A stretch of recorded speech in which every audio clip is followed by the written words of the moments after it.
Holmes asks questions.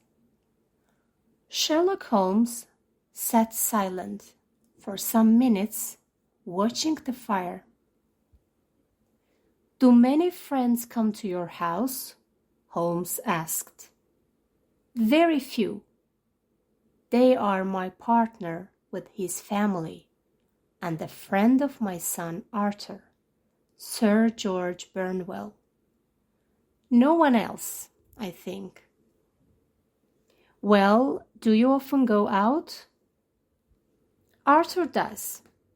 Mary and I always stay at home."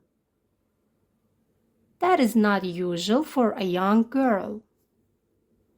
"She's a quiet girl, not so very young. She's 24. That night was a shock to her, wasn't it?" "Terrible.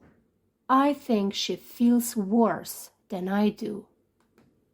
"Then you are both sure that your son has stolen the barrels?" "I saw him myself, with the coronet in his hands." "God bless you. You are trying hard to help him and me, but it is too difficult. What was he doing there? And why didn't he make up a lie? What did the police think about the noise that woke you?" "They thought it was the noise of the Archer's closing door." "I don't think so. A thief never makes a noise loud enough to wake up all the people in the house." "The BERYLs. What are the police doing about them?" "They are looking everywhere. Under the floors, in the furniture, hoping to find them in the house." "Have they thought of looking outside the house?" "Yes, in the garden." "Now, my dear sir," said Holmes, "don't you see that this case is not so simple as you and the police think?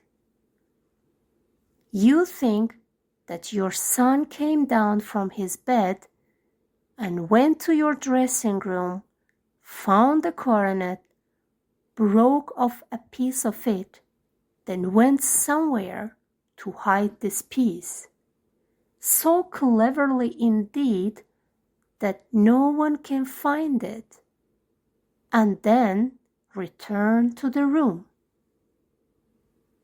Do you really believe it? I'd like to go with you to your house and see everything with my own eyes." Holmes asked me to go with them.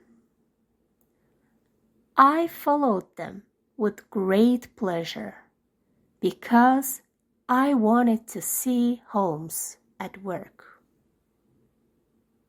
When I was listening to Mr. Holder, I believed that Arthur had stolen the barrels.